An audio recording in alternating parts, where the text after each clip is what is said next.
Hello everyone, welcome back to Manassu Kannada vlogs. Kartika ಮಾಸದ ಶುಕ್ಲ ಪಕ್ಷದ ಶುದ್ಧ ದ್ವಾದಶಿ ಎಂದು ತುಳಸಿ ಹಬ್ಬ ಅಥವಾ ತುಳಸಿ ವಿವಾಹವನ್ನ ಮಾಡಲಾಗುತ್ತದೆ.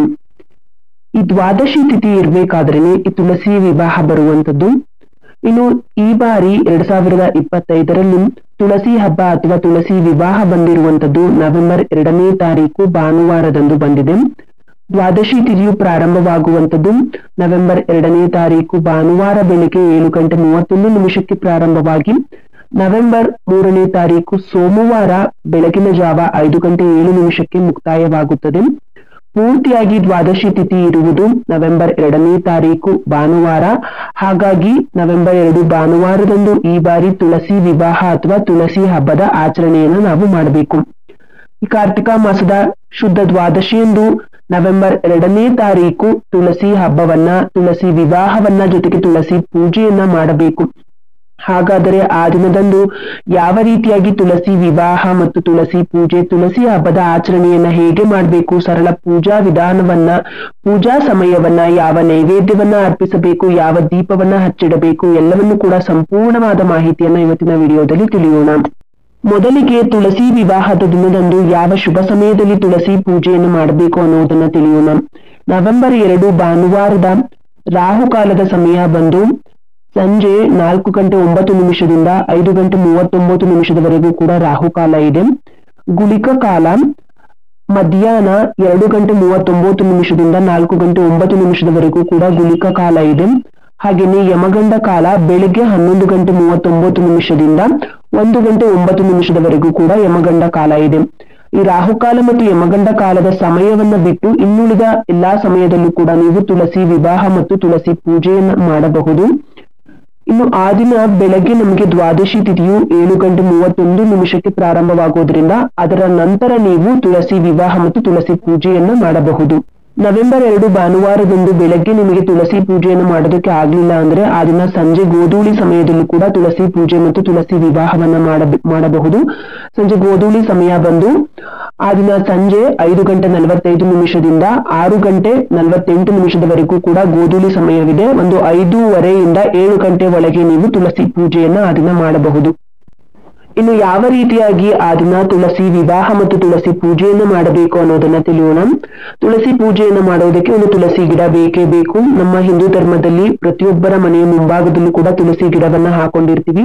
ಪ್ರತಿನಿತ್ಯವೂ ಕೂಡ ನೀರನ್ನ ಅರ್ಪಿಸಿ ಪೂಜೆಯನ್ನ ಮಾಡಿ ದೀಪವನ್ನ ಹಚ್ಚಿ ಇಡ್ತೀವಿ. ಈ ತುಳಸಿ ಪೂಜೆಯನ್ನ ಮನೆಯ ಹೊರಭಾಗದಲ್ಲೂ ಕೂಡ ಮಾಡ್ಬೋದು, ಇಲ್ಲ ಮನೆಯ ಒಳಗೂ ಕೂಡ ಮಾಡ್ಬೋದು. ಆದ್ರೆ ನಾವು ದಿನನಿತ್ಯ ತುಳಸಿಗೆ ಪೂಜೆಯನ್ನ ಮಾಡ್ತಿರ್ತೀವಲ್ಲ, ಆ ತುಳಸಿ ಗಿಡವನ್ನ ಮನೆಯ ಹೊರಭಾಗದಲ್ಲಿ ಇಟ್ಕೊಂಡು ದಿನನಿತ್ಯ ಪೂಜೆಯನ್ನ ಮಾಡ್ಬೇಕು. ಮನೆ ಒಳಗೆ ತುಳಸಿ ಗಿಡವನ್ನೇ ಇಡಬಾರ್ದು ಅಂತ ಹೇಳ್ತಾರೆ. ಆದ್ರೆ ತುಳಸಿ ಹಬ್ಬದ ದಿನ ತುಳಸಿ ವಿವಾಹವನ್ನ ಮಾಡೋದಕ್ಕೆ ತುಳಸಿ ಗಿಡವನ್ನ ತಂದು ಮನೆಯೊಳಗೆ ಇಟ್ಕೊಳ್ಬಹುದು. ಕೆಲವೊಬ್ಬರು ಲಕ್ಷ್ಮೀ ಪೂಜೆಯನ್ನ ಮಾಡ್ಬೇಕಾದ್ರೆ, ವರಮಹಾಲಕ್ಷ್ಮಿ ಹಬ್ಬದ ಸಮಯದಲ್ಲಿ, ದೀಪಾವಳಿ ಲಕ್ಷ್ಮೀ ಪೂಜೆಯನ್ನ ಮಾಡ್ಬೇಕಾದ್ರೆ ತುಳಸಿ ಗಿಡವನ್ನ ಲಕ್ಷ್ಮಿ ಕೂರಿಸಿರ್ತಾರಲ್ಲ ಅದರ ಪಕ್ಕ ಕೂಡ ಇಟ್ಟು ಪೂಜೆಯನ್ನ ಮಾಡ್ತಾರೆ. ಈ ಹಬ್ಬಗಳನ್ನ ಮಾಡ್ಬೇಕಾದ್ರೆ ನೀವು ತುಳಸಿ ಗಿಡವನ್ನ ಮನೆಯೊಳಗೆ ಇಡ್ಬೋದು. ಆದ್ರೆ ದಿನನಿತ್ಯ ಪೂಜೆಯನ್ನ ಮಾಡ್ಬೇಕಾದ್ರೆ ತುಳಸಿ ಗಿಡವನ್ನ ಮನೆಯ ಮುಂಭಾಗದಲ್ಲಿ ಇಡ್ಬೇಕು. ಏಕೆಂದ್ರೆ ಮನೆಯೊಳಗೆ ಏನೇ ಒಂದು ನೆಗೆಟಿವಿಟಿ ಬರ್ಬೇಕು ಅಂದ್ರೂ ಕೂಡ ಅದನ್ನು ತುಳಸಿ ಗಿಡ ಹೀರ್ಕೊಳ್ಳುತ್ತೆ ಅಂತ ಹೇಳ್ತಾರೆ. ಆ ಕಾರಣಕ್ಕಾಗಿ ಮನೆಯ ಹೊರಭಾಗದಲ್ಲಿ ತುಳಸಿ ಗಿಡವನ್ನ ಇಟ್ಟು ಪ್ರತಿನಿತ್ಯವೂ ಕೂಡ ಪೂಜೆಯನ್ನ ಸಲ್ಲಿಸಬಹುದು. ಆದ್ರೆ ತುಳಸಿ ವಿವಾಹ ಮತ್ತು ತುಳಸಿ ಹಬ್ಬದ ದಿನ ಮನೆಯ ಒಳಗೆ ಕೂಡ ನೀವು ತುಳಸಿ ಗಿಡವನ್ನ ತಂದಿಟ್ಟು ಪೂಜೆಯನ್ನ ಸಲ್ಲಿಸಬಹುದು. ಕೆಲವೊಬ್ರು ಮನೆಯ ಹೊರಭಾಗದಲ್ಲಿ ದೊಡ್ಡದಾದ ತುಳಸಿ ಕಟ್ಟೆಯನ್ನ ಕಟ್ಟಿಸ್ಕೊಂಡಿರ್ತಾರೆ. ಅಂತವರು ಅದನ್ನ ಮನೆಯ ಒಳಗೆ ತಂದು ಪೂಜೆ ಮಾಡೋದಕ್ಕೆ ಆಗಲ್ಲ. ಅಂತವರು ಅಲ್ಲೇ ತುಳಸಿ ಕಟ್ಟೆ ಎಲ್ಲಿರುತ್ತೆ ನೋಡಿ ಅಲ್ಲೇ ಪೂಜೆಯನ್ನ ಮಾಡಿ. ಇನ್ನು ಕೆಲವೊಬ್ರು ಚಿಕ್ಕ ಚಿಕ್ಕ ಪಾಟ್ ಅಲ್ಲಿ ತುಳಸಿ ಗಿಡವನ್ನ ಹಾಕೊಂಡಿರ್ತಾರಲ್ಲ, ಅಂತವರು ಬೇಕು ಅಂದ್ರೆ ನೀವು ಮನೆಯ ಒಳಗೆ ತಂದು ಕೂಡ ಪೂಜೆಯನ್ನು ಮಾಡ್ಬೋದು. ನೀವು ಎಲ್ಲಿ ತುಳಸಿ ಗಿಡವನ್ನ ಇಟ್ಟು ಪೂಜೆಯನ್ನ ಮಾಡ್ತಿರೋ ಅಲ್ಲಿ ಮೊದಲಿಗೆ ಸ್ವಚ್ಛವನ್ನ ಮಾಡ್ಕೊಳ್ಬೇಕು. ಹಸುವಿನ ಗಂಜಲವನ್ನ ಹಾಕಿ ಸ್ವಚ್ಛವನ್ನ ಮಾಡ್ಕೊಂಡು ನಂತರ ರಂಗೋಲಿಯನ್ನ ಹಾಕಿ, ರಂಗೋಲಿಯ ಮೇಲೆ ಒಂದು ಮಣಿಯನ್ನ ಹಾಕಿ ಅದರ ಮೇಲೆ ತುಳಸಿ ಕಟ್ಟೆಯನ್ನ ಇಡಬೇಕು. ಅಥವಾ ಒಂದು ಬಾಳೆ ಎಲೆಯನ್ನ ಹಾಕಿ ಕೂಡ ಅದರ ಮೇಲೆ ಕೂಡ ತುಳಸಿ ಕಟ್ಟೆಯನ್ನ ಇಡಬೇಕು. ಬರೀ ನೆಲದ ಮೇಲೆ ಯಾವುದೇ ಕಾರಣಕ್ಕೂ ಕೂಡ ತುಳಸಿ ಕಟ್ಟೆಯನ್ನ ಮನೆಯ ಒಳಗೆ ಇಡಬಾರ್ದು. ಬರೀ ನೆಲದ ಮೇಲೆ ತುಳಸಿ ಗಿಡವನ್ನ ಇಟ್ಟು ಕೂಡ ಪೂಜೆಯನ್ನ ಮಾಡಬಾರ್ದು. ಹಾಗಾಗಿ ಒಂದು ಮಣೆ ಅಥವಾ ಒಂದು ಬಾಳೆ ಎಲೆಯನ್ನ ಹಾಕಿ ಅದರ ಮೇಲೆ ತುಳಸಿಯ ಪಾಟ್ ಅನ್ನ ನೀವು ಇಟ್ಟು ಪೂಜೆಯನ್ನ ಸಲ್ಲಿಸಿ. ಇನ್ನು ತುಳಸಿ ವಿವಾಹ ಆಗಿರೋದ್ರಿಂದ ಬರೀ ತುಳಸಿಗೆ ಪೂಜೆಯನ್ನ ಮಾಡಬಾರ್ದು. ತುಳಸಿ ವಿವಾಹ ಅಂದ್ರೆ ತುಳಸಿಗೆ ವಿಷ್ಣುವಿನ ಜೊತೆ ವಿವಾಹವನ್ನ ಮಾಡಬೇಕು. ಹಾಗಾಗಿ ಇದು ಕಾರ್ತಿಕ ಮಾಸ ಆಗಿರೋದ್ರಿಂದ ಈ ಕಾರ್ತಿಕ ಮಾಸದಲ್ಲೇ ತುಳಸಿ ವಿವಾಹ ಬರೋದ್ರಿಂದ ಈ ಕಾರ್ತಿಕ ಮಾಸದಲ್ಲಿ ವಿಷ್ಣುವು ಬೆಟ್ಟದ ನೆಲ್ಲಿಕಾಯಿ ಗಿಡದಲ್ಲಿ ನೆಲೆಸಿರುತ್ತಾರೆ ಅನ್ನುವ ಒಂದು ನಂಬಿಕೆ ಇದೆ. ಆ ಕಾರಣಕ್ಕಾಗಿ ತುಳಸಿ ವಿವಾಹದ ದಿನದಂದು ಒಂದು ಚಿಕ್ಕದಾದ ಬೆಟ್ಟದ ನೆಲ್ಲಿಕಾಯಿಯ ರೆಂಬೆಯನ್ನ ತಂದು ತುಳಸಿ ಗಿಡದ ಪಕ್ಕ ಅದನ್ನ ನೆಡಬೇಕು. ನೆಟ್ಟು ಎರಡಕ್ಕೂ ಕೂಡ ವಿವಾಹವನ್ನ ಮಾಡಿ ಬರೀ ಪೂಜೆಯನ್ನ ಸಲ್ಲಿಸಬೇಕು. ಬರೀ ತುಳಸಿ ಗಿಡ ಒಂದಕ್ಕೆ ಪೂಜೆ ಮತ್ತು ವಿವಾಹವನ್ನ ಮಾಡಬಾರ್ದು. ಬೆಟ್ಟದ ನೆಲ್ಲಿಕಾಯಿಯನ್ನ ಇಟ್ಟಾಗ ಮಾತ್ರ ತುಳಸಿ ಮತ್ತು ವಿಷ್ಣುವಿಗೆ ಪೂಜೆಯನ್ನ ಮಾಡಿದ ಹಾಗೆ ಆಗುತ್ತೆ, ವಿವಾಹವನ್ನ ಮಾಡಿದ ಹಾಗೆ ಆಗುತ್ತೆ. ಹಾಗಾಗಿ ಚಿಕ್ಕದಾದ ಒಂದು ಬೆಟ್ಟದ ನೆಲ್ಲಿಕಾಯಿಯ ಗಿಡದ ರೆಂಬೆಯನ್ನ ತಂದು ತುಳಸಿ ಗಿಡದ ಪಕ್ಕ ನೆಟ್ಟು ಪೂಜೆಯನ್ನ ಮಾಡಬೇಕು. ಮೊದಲಿಗೆ ಅರಿಶಿಣ ಕುಂಕುಮವನ್ನ ಹಚ್ಚಿ ಅಲಂಕಾರವನ್ನ ಮಾಡ್ಕೊಳ್ಬೇಕು. ಬೆಟ್ಟದ ನೆಲ್ಲಿಕಾಯಿಯ ರೆಂಬೆಗೂ ಕೂಡ ಅರಿಶಿಣ ಕುಂಕುಮವನ್ನ ಹಚ್ಚಿ, ತುಳಸಿಯ ಕಟ್ಟೆ ಅಥವಾ ತುಳಸಿ ಪಾಟ್ ಏನಿರುತ್ತೆ ನೋಡಿ ಅದಕ್ಕೂ ಕೂಡ ಅರಿಶಿಣ ಕುಂಕುಮ ಶ್ರೀಗಂಧವನ್ನ ಹಚ್ಚಿ, ತುಳಸಿ ಗಿಡದ ಎಲೆಗಳಿಗೆ ತುಳಸಿ ಗಿಡದ ಕಾಂಡ ಏನಿರುತ್ತೆ ನೋಡಿ ರೆಂಬೆ ಎಲ್ಲವೂ ಕೂಡ ಅರಿಶಿಣ ಕುಂಕುಮವನ್ನ ಹಚ್ಚಿ ಅಲಂಕಾರವನ್ನ ಮಾಡಿ, ಹೂಗಳಿಂದ ಅಲಂಕಾರವನ್ನ ಮಾಡಿ, ಹಾಗೆಯೇ ಮಾವಿನ ಎಲೆಯ ತೋರಣವನ್ನು ಕೂಡ ನೀವು ಕಟ್ಟಿ ಅಲಂಕಾರವನ್ನ ಮಾಡ್ಕೊಳ್ಬಹುದು. ನಿಮ್ಗೆ ಹೇಗೆ ಸಾಧ್ಯನೋ ಆ ರೀತಿಯಾಗಿ ಅಲಂಕಾರವನ್ನ ಮಾಡ್ಕೊಳ್ಳಿ. ಮರೆಯದೆ 2 ಎಳೆಯ ಗೆಜ್ಜೆ ವಸ್ತ್ರವನ್ನ ಹಾಕ್ಬೇಕು. ಹಾಗೆಯೇ ಮಾಂಗಲ್ಯವನ್ನ ಹಾಕ್ಬೇಕು. ಮಾಂಗಲ್ಯ ಇಲ್ಲ ಅನ್ನುವವರು ಅರಿಶಿಣದ ಕೊಂಬನ ತೆಗೆದುಕೊಂಡು ಅರಿಶಿಣದ ದಾರಕ್ಕೆ ಅರಿಶಿಣದ ಕೊಂಬನ ಕಟ್ಟಿ ನೀವು ಮಾಂಗಲ್ಯ ಹಾಕಬಹುದು.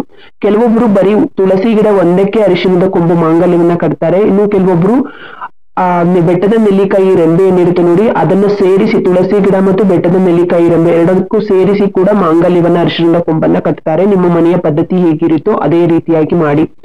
ಇನ್ನು ಕೃಷ್ಣನ ವಿಗ್ರಹ ಇರುವವರು ಕೃಷ್ಣನ ವಿಗ್ರಹವನ್ನು ಕೂಡ ತುಳಸಿ ಗಿಡವನ್ನ ಇಟ್ಟಿರ್ತಿರಲ್ಲ ಅದರ ಬಲಭಾಗದಲ್ಲಿ ಇರ್ಬೋದು. ವಿಷ್ಣು ದೇವರ ವಿಗ್ರಹ ಇದ್ರೂ ಕೂಡ ನೀವು ತುಳಸಿ ಗಿಡದ ಬಲಭಾಗದಲ್ಲಿ ಇಟ್ಟು ಕೂಡ ಪೂಜೆಯನ್ನ ಸಲ್ಲಿಸಬಹುದು.